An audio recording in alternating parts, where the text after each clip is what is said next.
This is episode number 2 of The Inspiring Talk with transformational coach, master trainer, and inspiring author, Brigaider Sushil Bhasin. Welcome guys to The Inspiring Talk. My name is Bijay. I'm host for this show. Each week I interview today's most successful and inspiring personalities to help you realize your inner potential.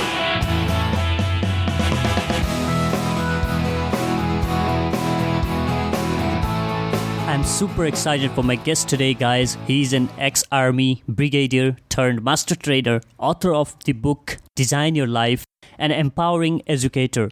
He helps people to move from where they are to where they could be at the age of 54. After serving for Indian Army for more than 3 decades, he has realized his life purpose of helping students succeed in their lives.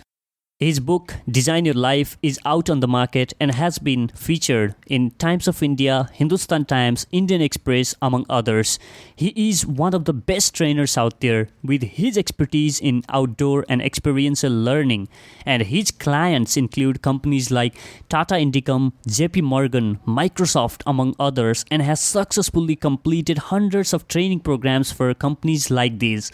I was introduced to Brigaider Sushil Bhasin at his Train the Super Trainer program this February, and this program blew my mind. Guys, I always feel proud for being part of his 5 days intensive program designed for trainers. Make sure that you share this episode with your friends by visiting theinspiringtalk.com/02. That is theinspiringtalk.com/02. And make sure to leave a review and hopefully give a 5-star rating for this show if you are listening from iTunes or Play Music. Now, without further ado, let me welcome Brigaider Sushil Bhasin.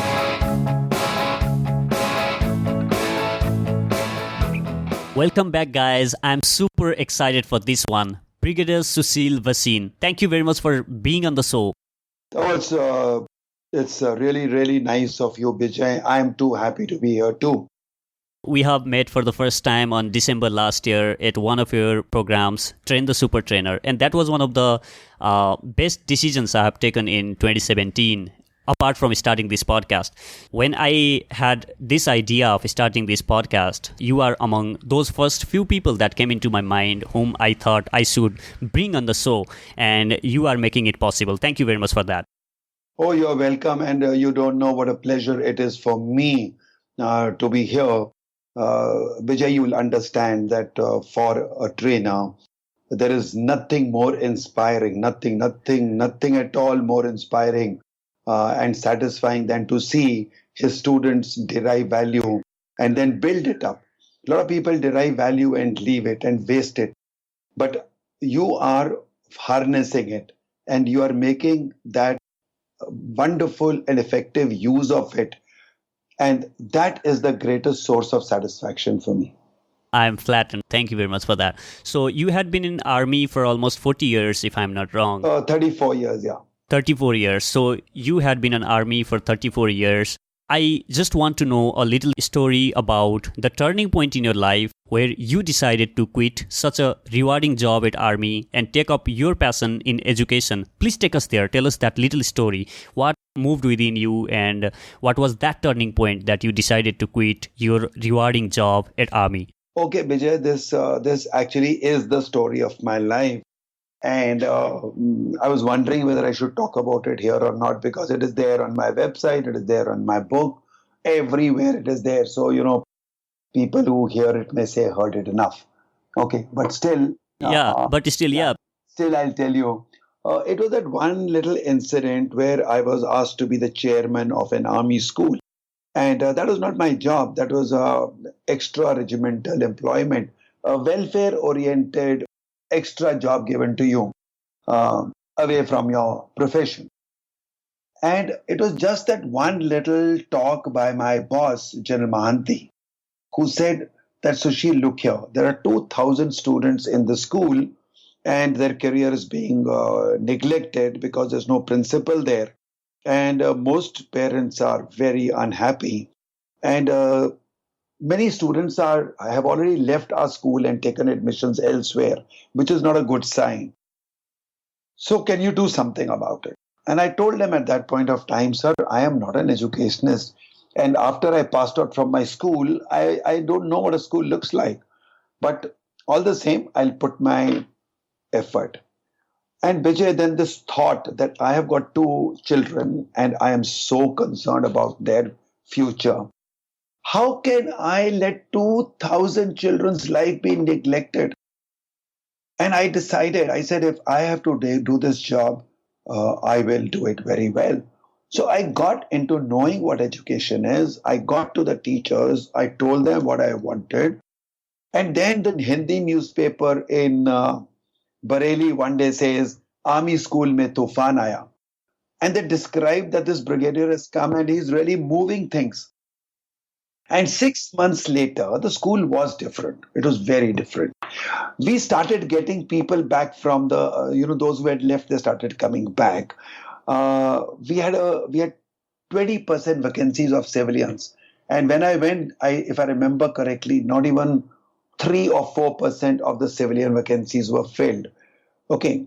And when I went, within about 6 months of this happening, we had about, again, I don't remember exact figures, but something like 12 to 15% of the vacancies got filled because now civilians found that the school was worth coming to. So, Bijay, that one story is that on the stage, the head girl of the school came and she said, I want to say a few words about the chairman. And then for 10 minutes, she talked about all the improvements that had taken place in those 6 months that I had been there. So was that program, sorry for interruption, so was that program at the time of you were being relieved from the school as your post as a chairman? No. I had just started. So I just taken over. Okay. And I was only 6 months through. I had a tenure of 2 years. I finally spent 2 years there. Okay. And this is 6 months later when the school was just getting ready for all this. So she said, sir, two things she said were very impactful. One, she said that we couldn't imagine the school to be like this even in 10 years, what you did in 6 months. Thank you for that. And second thing she said was, thank you for restoring our pride. So we used to be teased by other school children. You go to army school? And we used to feel so bad. And so now we have a head up and say, yes, we are from the army school. And Bijay, 2,000 children got up in the school and clapped. And that was the turning point in my life. I said, look at this response. I've done many things in the army. I don't think army as an organization ever acknowledged that. I went out of my way. I did a lot of things in the army, which I've left a lot of telltale signs behind. But I never saw the army acknowledging it. Here, the children, purely from their hearts, were acknowledging it. And then I'll talk later about Bucky and about DC Cordova. And these are the people who really inspired me. And I saw that I had found a purpose of my life. And this was the purpose of my life, to transform lives of children. To give them, I just given them a small value and they were acknowledging it. Can I, at that time I was 54, I said, can I bring their purpose of life to them earlier than 54, that I took 54 years to find my purpose of life. Wow, that's so powerful. So you decided at that day that you are going to quit. So I came home and actually I had a conversation with God. 15 minutes of drive from my school to my home. And I'm driving in my car. I've got a star plate with one star there. And I've got a flag fluttering. And I'm going on the road. And as I go, anyone on the road is saluting me. And I just said to God, I said, I've been a brigadier for 8 years. Thank you, God, for all this glamour. You have given me power. You've given me authority. You've given me a high rank. Thank you very much for that. And then I said, God, really speaking, what can I ask you for? You've given me everything. You've given me a wonderful wife. You've given me 2 lovely children. You've given me good health. Materially, you have given me everything I needed. I've got a laptop. I've got a car. I've got a house. I've got a microwave. I've got a fridge. What can you give me more? You can only upgrade. Yeah. I can only ask you for upgrades. I can say, God, this 2 BHK house is not good. Can I get a bungalow? Or Hmm. this 19 inches TV, can I replace it with a home theater? Or my Maruti car is not good enough. Can you give me a BMW? But I can't ask for anything new. What more can I ask you for? God, you've given me everything. Yeah. And then I said, God, I think it's time to give back. That was my conversation with God. And when I reached home, I showed the scroll to my wife. And I said, she saw it. She was also very touched and happy. And then I said, you know what? I've decided today I'm going to leave the army. She said, are you mad? You got a promotion coming up. 34 years you have slogged in the army. And now is the time to reap the fruit of it. Now is the time to enjoy. Now is the time to harness all that benefit of those 34 years of hard work. I said, but I am finding that I have reached a saturation point. I'm not growing anymore. Even if I become a major general, I'll do just the same job that I'm doing right now. Only the scale will enhance. That's it.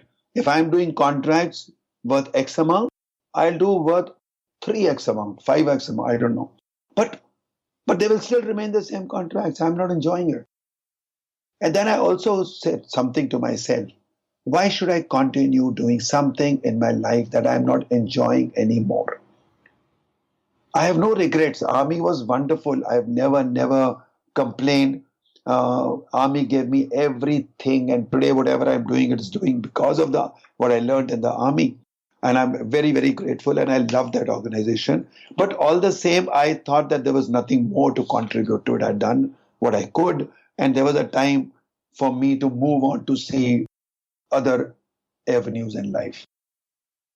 And I'm very happy about that decision. I'm very happy because when I see my friends who have retired, they are playing golf. They are many, very few of them are doing something worthwhile. Uh, from their point of view, playing golf and relaxing at home is worthwhile. Looking after grandchildren is worthwhile, and I don't deny that. But I still find my life more meaningful. Yeah, it take guts for people to quit at stage that you did it at. So how difficult was it for you to leave that respected position and come out to start something that was new, and that too at the age of 54? Yeah, that's a very interesting question, and I'll tell you, Bijay, it was very challenging. It started from my uh, family. They felt it was not a good decision. I was going to start doing a new thing, and what I had in mind, I wanted to run a school of my own, and I had some weird ideas, and there was going to be an experiment. And they said it's a big risk. My children are growing up. My daughter was just had just entered college, uh, and no, sorry, she had just entered a job. She had just finished college. My son was still in school, yet to go to college. And that was not the time they thought I should take a risk because uh, it may be a very big financial risk. But I was so confident of myself. I believe that if I have a purpose, I have a passion, I have determination, there is no way that I can fail. So I used to tell people I can give myself delay, but I can't give myself failure. So I, along with my cousins, decided to run a camp. And that camp is being very successfully run, though I thought I would leave it to my cousins because we were too many to handle that small project. And I wanted to go ahead and do something a little differently. But that is a very interesting project, and it was a very successful business. So, and yeah, there was a delay of about a year. We thought we'll do it faster, but in this, we didn't know what the civil world was. We were so pampered and secure in the army environment. We didn't know how civilian rules will come in our way and all that. Procedures will take longer. So, first was the resistance from family, second was friends. I have some very close friends, and this very beautifully counseled me. And they told me, see, you're taking a big risk, and why should you do it? So, the easier option that time was the pay commission was coming. They said you will get good pension, and you have all the reasons to make it to the rank of a lieutenant general. Though I had missed my board, I had not been selected to be a major general. But that's another story. I know that if I had gone and put up a little statutory complaint, my performance was so good. I have no doubts in my mind that I would have become a lieutenant general for sure if I was to continue. But I had already decided I'm not going to continue, so I didn't bother about that. Second was my resistance from uh, basically it was these two: my family, my friends, and of course later on General Deepak Kapoor, who was the chief of the army staff. He had seen me work closely, and he was a very good well-wisher. He is rather a very good well-wisher. And one day, when he was a chief of the army staff, and I went to see him in his office, and he said, "How was your decision?" I just left and I was out for. He tried his best. He said, "Sushil, you're not leaving the army. The army needs you." And I said, "Sir, the army did not find me suitable to be a major general, and they found others to be suitable. So let them serve the army. Let me not waste my time in proving my worth to the army anymore, and and let me concentrate on this." Okay. Okay. Yeah. And so I did that. And then he asked me, he said, "How's your decision?" And I told him, "Sir, it's very good. My course mate is your DGST, and I could have only become that. DGST is the Director General of Supplies and Transport, and that was the highest I could have been. And my very good friend and course mate was then the DGST. I said, "Sir, he still has to take your permission for everything. If he has to go to Bangalore, he has to ask the Quartermaster General. I don't have to ask anyone." And I said, two things stopped in my life. I don't have to use the words "put up for your approval, please." I don't have to put up, "may I have your permission, please." Yeah. No, I'm my boss. I'm my boss. I don't need anyone's permission. Absolutely amazing. So, and after that, you went back to get B.Ed degree at the age of 54. Correct me if I'm wrong. With that degree, that what I suppose is you wanted to understand what it's like to be an educator before you jumped out to say that you are one. Actually, Bijay, it didn't happen like that. How it happened was that there was a friend who said that there's a B.Ed degree, would you like to do it? And I just thought, oh, it might come handy, because when I go to a school and I say I want to give you an educational program, they will say, "Oh, you are an army guy," and many people think army guys don't know anything about education. But the fact is that I had done something in my army career. We used to have a course called the uh, driving maintenance course, and the British had left behind something called methods of instruction, and that is a very powerful system. And when I was the chairman of the school and we had any teachers coming in, we used to have an interview panel, and we had to have the B.Ed college rep, a civilian representative, to be on the board for recruiting teachers. And one day, the principal of the B.Ed college in Bareilly said, "Sir, I'm surprised that an army officer knows so much about teachers and teaching, we don't even teach this in a B.Ed college, what you're talking about." And I said, "I learned it from the British Army. It was called methods of instruction." So I had a lot of instructional experience. So instead of teaching in a school, I had been teaching in various schools of instruction in the army. So from my instructional capability, I didn't want to do B.Ed, but it was there that I should have something on my visiting card, that when I go to a school, Okay. I should not Yeah. look or appear uneducated. That is it. Okay. Okay. Okay. So, what happened after that? How was the world outside army? Was it open to what you has to offer initially, or you struggled to get your voice heard? Bijay, it was a struggle. It was such a struggle, and it hasn't ended. It is still there. Okay. It is still Yeah. there. It hasn't ended. I'll tell you what happened. If I went to a school, firstly, no principal would give you access. You can't meet principals. And the schools, at least in Bombay, I thought later on I discovered that if you wanted to sell an idea of a camp or of an educational program, which we were doing was experiential learning or using outdoors and adventure as a tool for learning, people didn't take it seriously. That is one. Secondly, it was quite equated by many principals. And one day, one principal, and she's no more, God bless her soul, she said something which was very insulting to me. One, of course, that she returned my visiting card. I gave her my visiting card and she gave it back and said, I don't need it. And there was a brochure along with it. And she says, oh, I get many vendors. And I said, ma'am, I'm not a vendor. I'm an educator and a passionate educator. Okay. Now, many principals would say that such camps to come to me at 200 rupees a day. And we had established a very high standard of a camp. It was a high-end camp with a lot of values instituted. Infrastructurally, it was very good. Probably it is the best camp today. I don't think of any camp in India which can beat the Empower Activity camps. Okay. And it is still growing. It is growing at a very steady pace. But they wouldn't understand. And now I can't do business at 200 rupees because I have spent a lot of money in bringing other infrastructure. So we were not getting schools easily at all. And then I got Ryan International Schools for some time and we did a good job with them. But for some reasons, they also stopped giving us business. Something more personal than institutional. I leave that besides.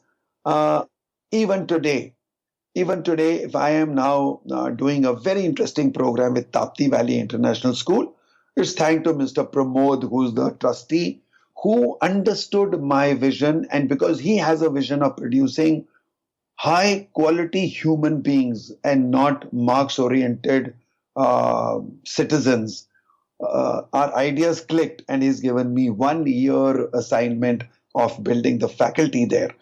So now this is in 12 years or 13 years is the first time I got a school to really understand what I was saying.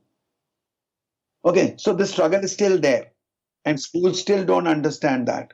And then, Bijay, I must tell you, when we went to schools and struggled for about a year or two and we got one odd program, very few of them, we went into corporate because corporate was giving us points and we had invested money and we could sustain it till we did something that got in revenue.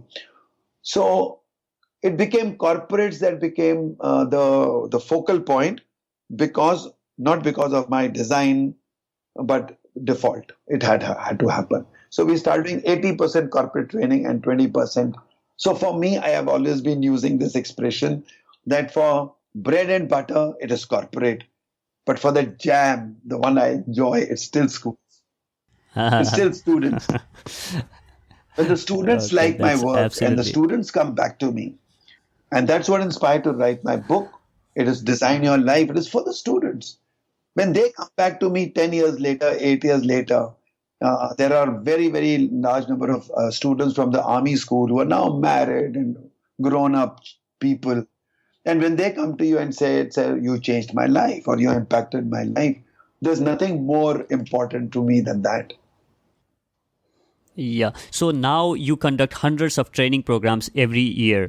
One thing I wanted to know particularly is what does your preparation for these programs look like?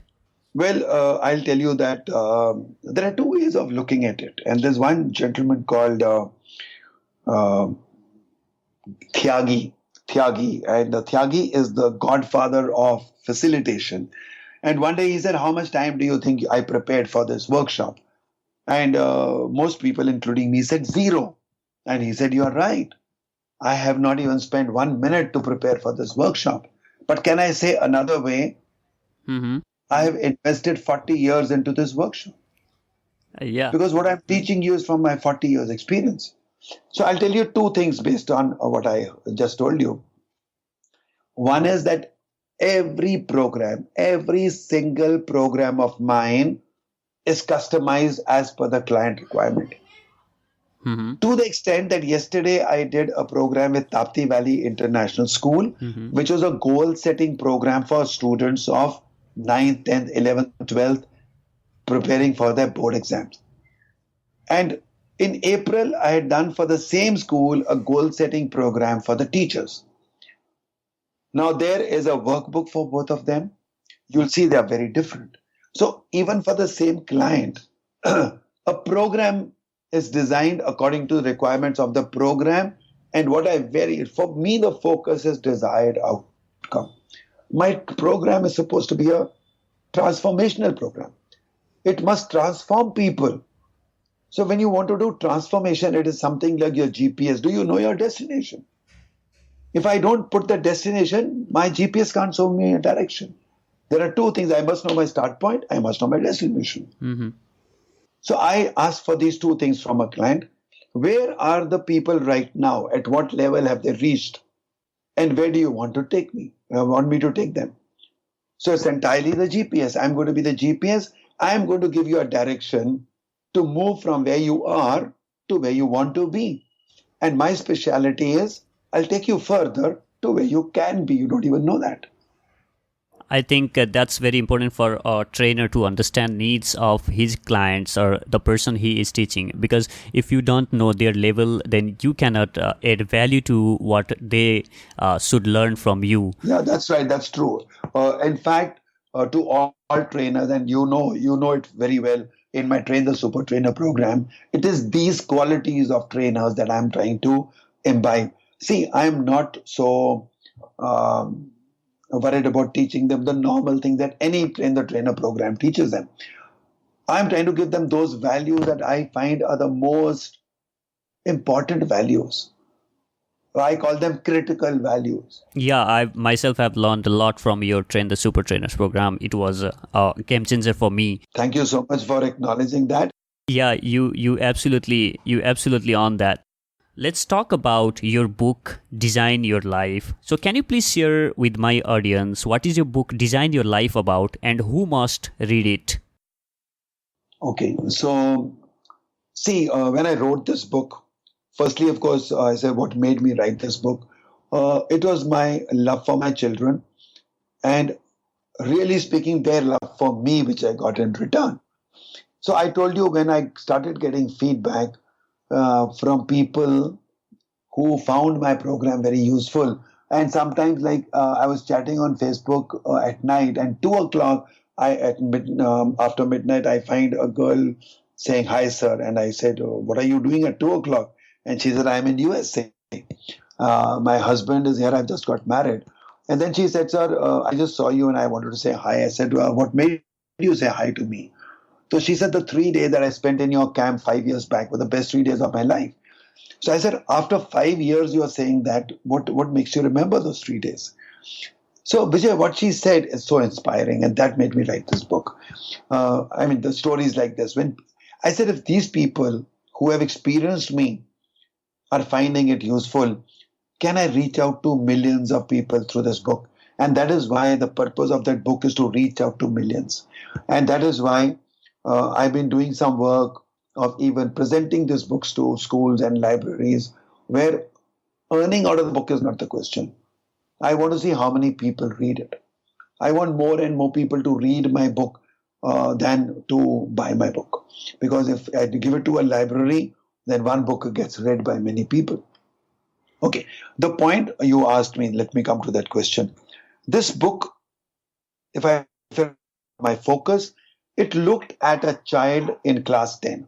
That was my start point. What does a student do in his life to take the first professional decision of his life? And to my mind, that decision is in class 10 when you decide which stream to take. Professionally, that's the first decision you take. Should I join science? Should I join arts or commerce or humanities? And once you take that decision, that becomes a start point for the rest of your life. If you took science, you can't do what a commerce student could have done. That decision, was that decision taken radically? Was that decision taken with all aspects considered so that you don't regret that decision 2 years later? This is what my book covers. And then I say every step from there was a decision. Okay, and we are a sum total of the decisions we took in our lives, small or big. Sometimes even a small decision, I'm driving and instantly I have to decide whether I should take the left lane or the right lane. Or I'm at a junction, should I go straight or should I take right? Both lead to the same destination. I took the right and met with an accident.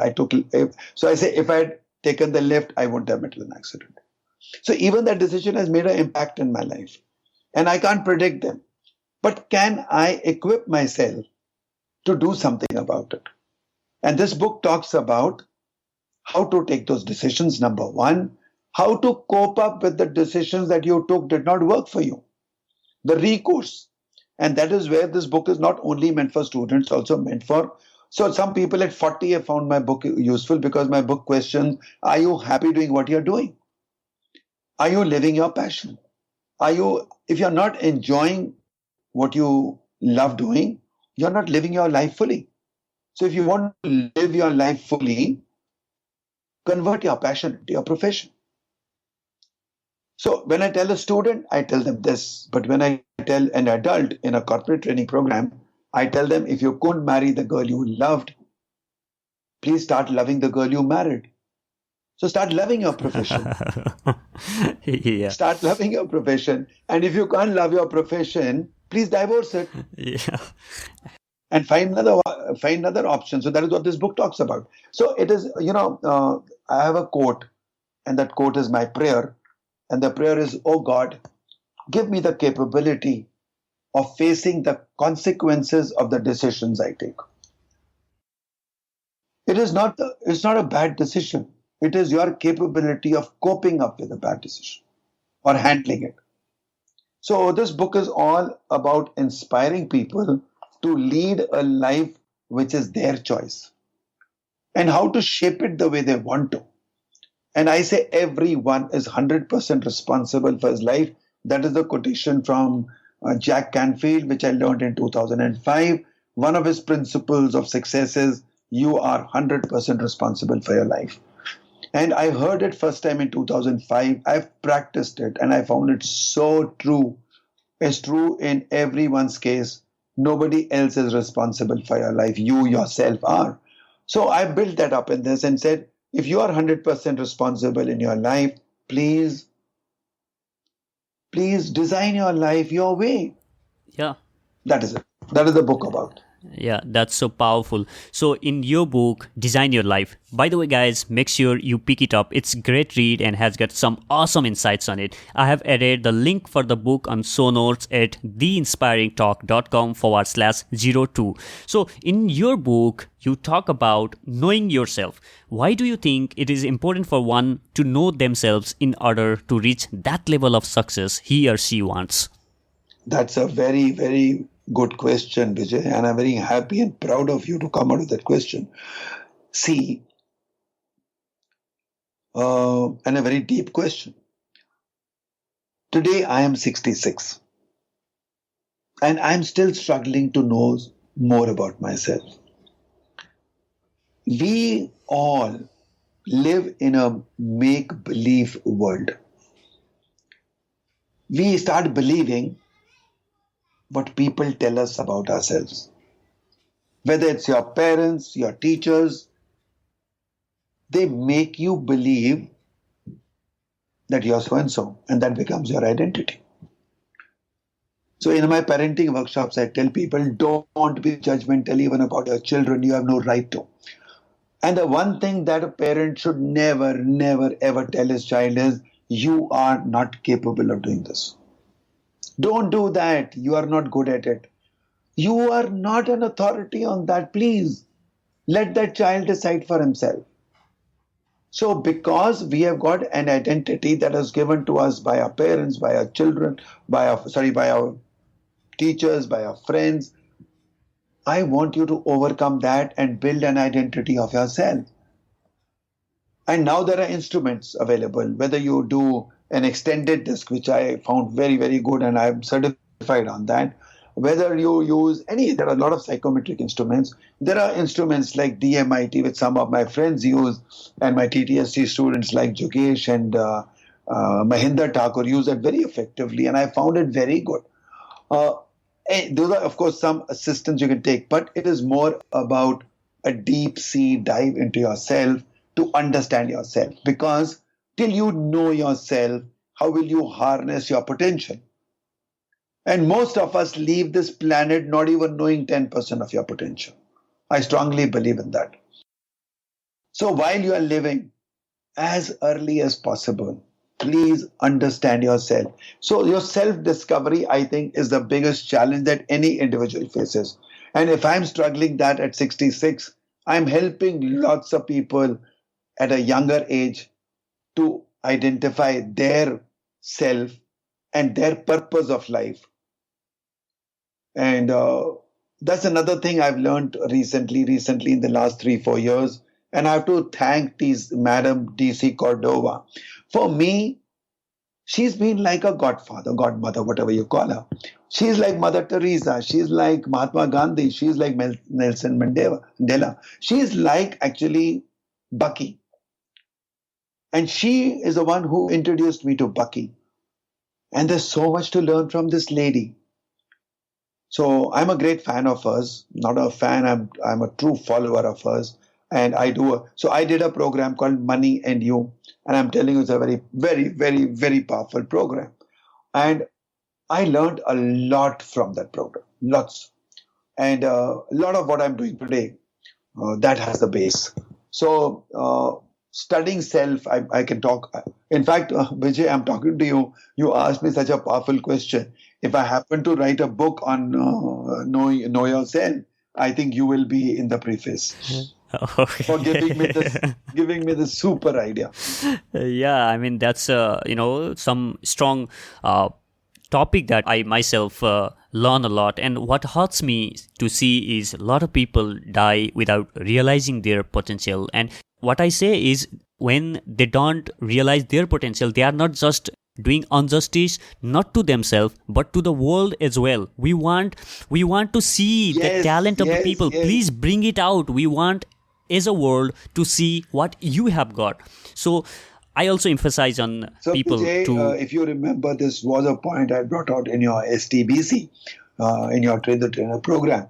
I just recall, and that is what Bucky is saying. It's not your life. This life doesn't belong to you. This life belongs to the universe.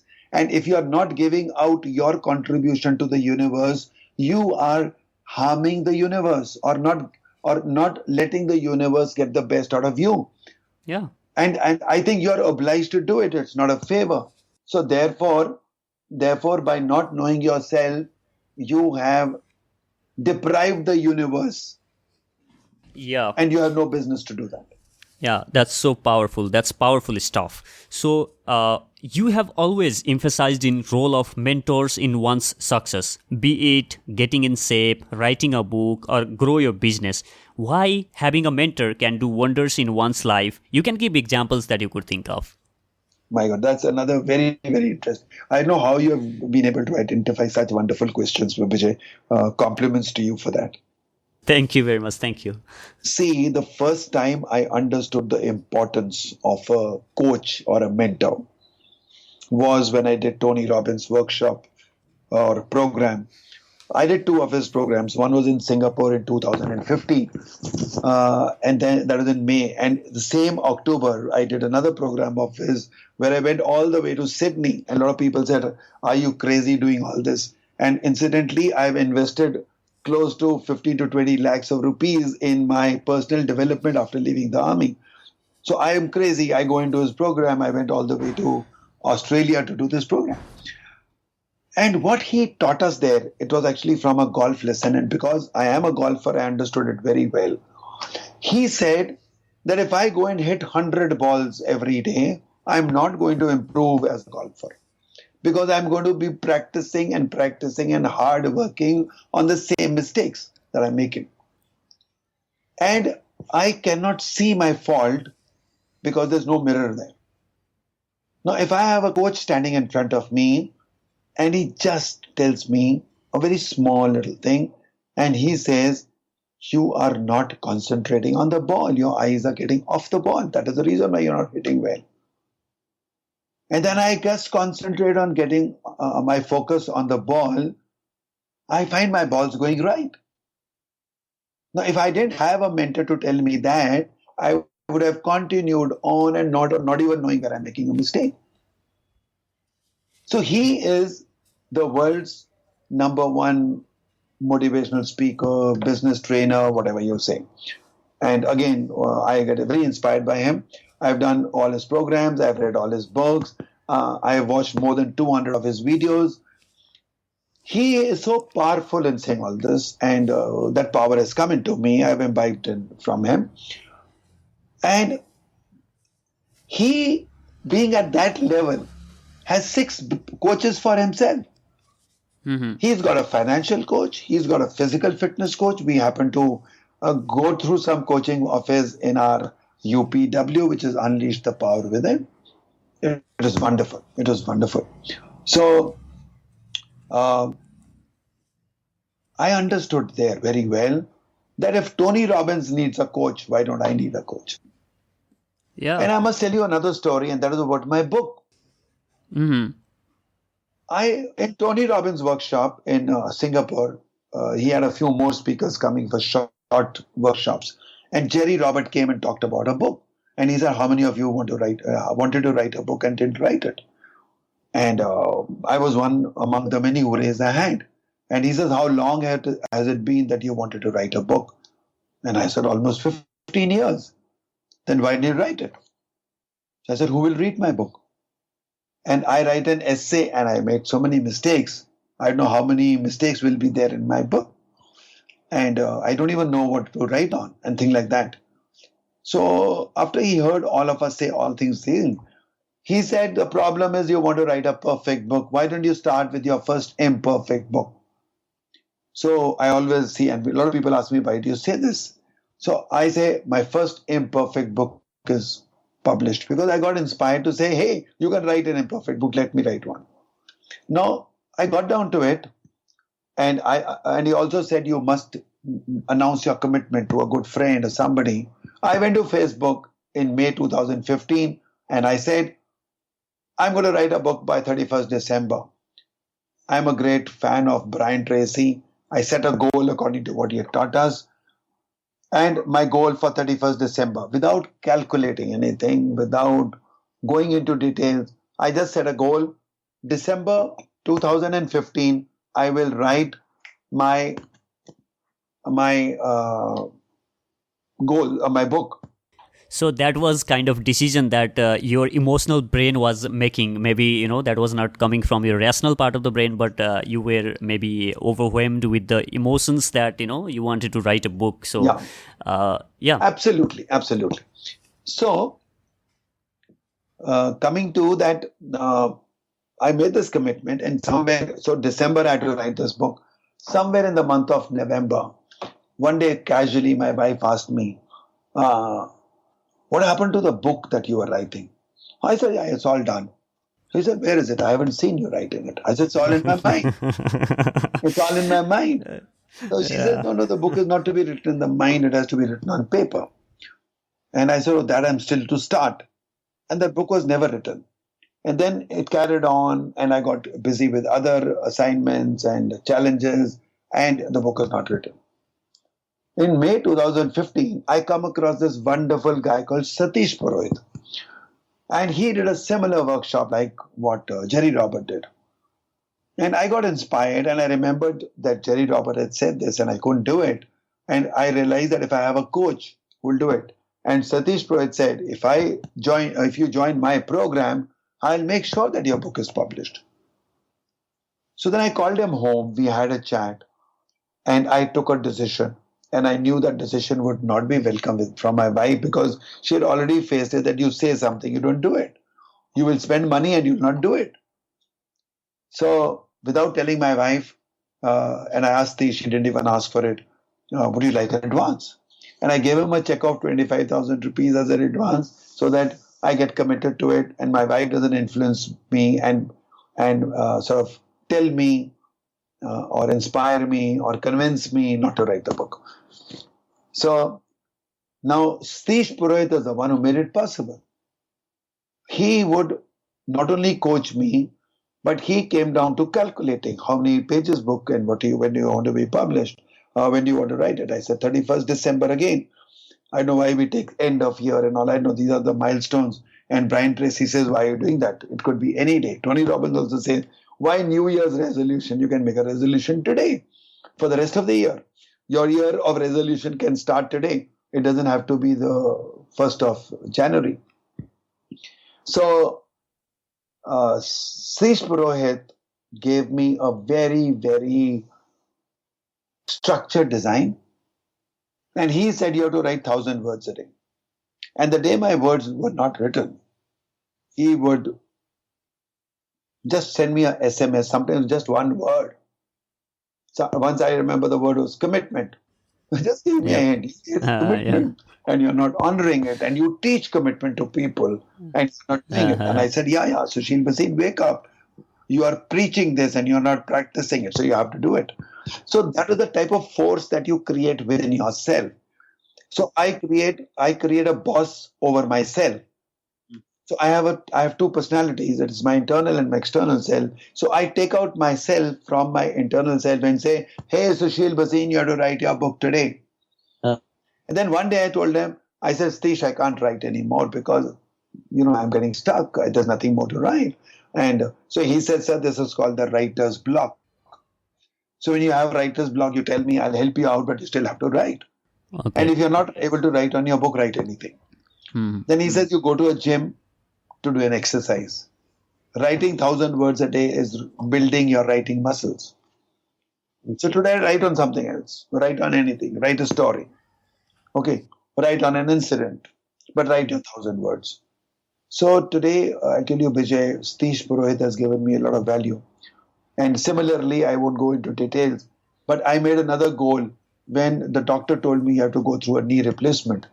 And the only way of avoiding it was to lose my weight because he said your knees are carrying so much of extra weight. And he did an experiment where he asked me to hold 2 bricks.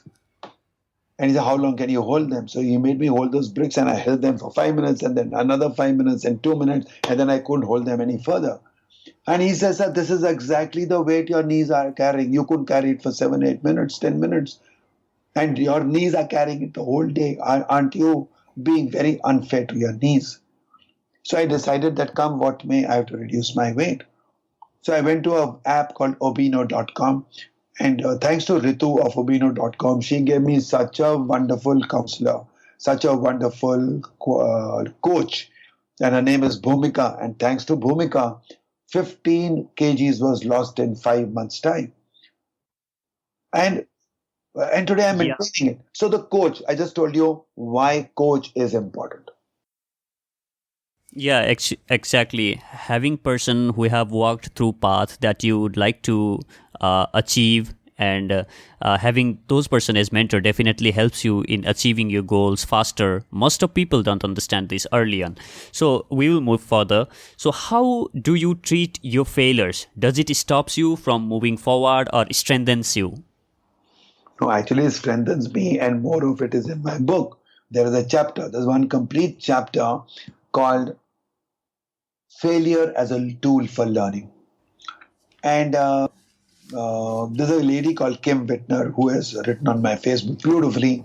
And she just loved, she's sitting in America, look at the power of social media. She read my book there. And then she came onto a Facebook Live to say that this is such a powerful tool.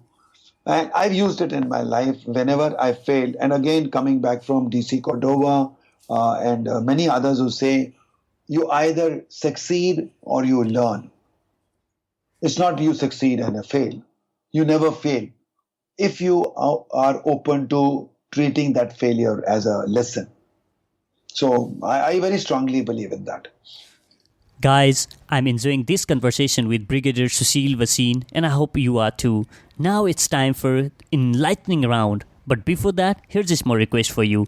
If you love listening to this podcast, make sure you subscribe to our newsletters at theinspiringtalk.com/subscribe. And also, don't forget to like The Inspiring Talk Facebook page for latest updates. So, Brigadier Sushil Bhasin, are you ready to rock the enlightening round? Oh, yes. Yes, that's the excitement. With a guy like you who's so excited, Bijay, I have no option. I mean, it is so contagious, and I can see the excitement in you. So, and I've seen that excitement over 5 days in the camp we did. So, I really admire you for that Josh there are many English words for it, but I never find Uh, anything that uh, powerful as more as Josh. Josh. Yeah. Yeah. Okay. So, what is your message to 21 years old Sushil Bhasin who just started out in his career? Never, never, never, never, never, never give up. Wow. That's my. Wow. See, let me tell you, and this is very important. I was exactly 19, passing out from IMA, last few days of my stay in the IMA, and you're looking forward to the most important day of your life, the day you're going to get commissioned by the President of India. And something happened. I was running a long distance race. I was going to be very instrumental in the winning of our athletic championship by my company. And when I was about to run, I had a backache. I got a catch and I couldn't even straighten myself. And now there's a dilemma. If I don't run, my company may lose. And the army taught us something, and that is what we fight the war with, is you live for your battalion, you live for your Pulton. In IMA, you're living for your company. Your company is bigger than you. Your backache is not as important as the company is. So Sushil Bhasin, get up, you have to run. And I ran. Hmm. I ran and I could. And it was 5,000 meters. And all of you know it is 12 and a half rounds. So there are 24 participants, two per company. There are 12 companies. And I was 24th in the first three rounds. By running those at the slow speed, I was almost jogging. Somewhere that warming up straightened my back. The pain seemed to go down. And something came up in me and said, Sushil Bhasin, you can't be 24th. So one is that if I didn't participate, there were minus points. So that I've already avoided. I participated. Now, can I give a positive point? Negative points I have avoided, so my company can be grateful to me that I did not allow negative points. But that's not good enough for me. So I started getting a little faster. And in the fourth round, I overtook two people. And then I overtook another six, seven people. And by the time I was, if I remember correctly, sixth or seventh round, I was already in the middle of that 24 people's contingent. And then something happened that now it is giving me that little encouragement, as also my pain had vanished. And I ran faster and faster and faster. And Bijay, by the time I was in the last few rounds, I was 10th. Now, 10 out of 24 is not a bad position. But the company gets a point only if I'm in the first six. First position gets 6 points and sixth position gets 1 point. And my company under officers, Jasbir, and Jasbir is a very, very, very powerful soldier, and I have all the regards for him. And he's today a handicapped person. He's on a wheelchair, and you have to see his quality of Josh we were talking about. He's one of my best cosmates when it comes to Josh. So Jasbir, I remember Jasbir had told me, Sushil, you have to get me at least 1 point. That 1 point is crucial in getting our overall championship. And now it was 10th to 6th. And now I found that the crowd was not cheering people who were standing first, second, third, because they saw me come from 24th position to 10th position with the crowd doing that, and I getting inspired and my backache vanishing. I started moving forward, and then I said to myself, I have to be in the first six, come what may, whether I'm alive or dead. And then I remember one more thing that one of our instructors had said once, that if you are a good athlete, at the end of the race, there should be zero energy left in you. Then only can you say, I've given out my best. So I said, no, I still have energy. It's not zero. And I ran faster and faster and faster. And Bijay, I stood sixth. Wow. That has been the biggest lesson of my life. Never give up. But by doing that, I came out, but this backache became bad. And then I got my commission. I became a low medical category. I was in the infantry. And now this low backache became a hindrance in my growth. And 5 years later, the only option was to change over to ASC. That was not a preferred option. I had an inspiring thing. I wanted to be a general. I wanted to be successful in the army. And my ambition was being killed by my back. And then there's one day a doctor in Dhanapur, where I was posted, said to me something like this: Sushil, do you want a sure cure for your backache? I was looking for somebody like that. I said, yes, sir, tell me. He said, learn to live with it. I said, what? At the age of 22, you mean to say I'll have to learn to live with a backache? He said, yes. You have got a major problem and nothing will happen. And I said, I used to write a diary and I used some words. I said, fuck this bastard. I am going to deny him. I am going to make sure I don't listen to him and disprove what he's saying. And then rest is story. I overcame my medical category. I started playing squash, a mistake that I did. In staff college, I was playing squash and again got bedridden. But I continued and then I went to Bhuj. I got a nature cure doctor. The nature cure doctor cured me forever. And today at 66, I still have a straight back. And if I had listened to that doctor and given up and started learning how to live with that backache, I would have been a different person. So my one word or one lesson of my life, which I would like to share with anyone, is never, never, ever give up. What inspires you to do everything that you do? My purpose. My purpose. I know that now I have a purpose in my life. I have to transform as many lives as I can. And I have a target of 1 lakh.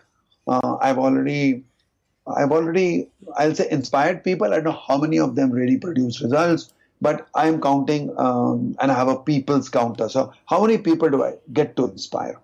That means how many people do I get a chance to do a workshop with? So I've already crossed 1 lakh in that number. Wow, that's but amazing. I am working on a premise that if I interact with 1 lakh people, I say only 5% will get really inspired and To yeah, really excel. like Yeah. you are one of them. For example, I'll say a person who I got a chance to inspire, and that inspiration has taken you to the next level. And when I see you so successful, I just love the way you're doing things. I feel so happy because my inspiration worked. Yeah, absolutely. Okay, so Absolutely. this is my purpose, and there's nothing. It doesn't let me sleep. It makes me get up in the morning. Yeah, in the camp itself, I have seen the passion that you have at your age. I was so moved by, your passion and dedication that you have shown at the camp. You were the person going to the bed last and waking up first. So that was so inspiring to see Thank you you. Thank you. doing that. That is what most people say. And I keep Yeah. thanking God. I know where that energy comes from. A lot of people ask me, where do you get this energy from? And I have no clue where I get it from. But if I have to guess, it is only from my purpose. And thanks to Madam D.C. Cordova, she taught me my purpose. Of course, it came to me in 54 in Army School, but I didn't know that I discovered my purpose. Which one daily habit do you believe has been game changer for you in your success journey? Well, there are a couple of them, but if I say that one most important thing is that when I set on to do a job, I don't sleep till I've done it.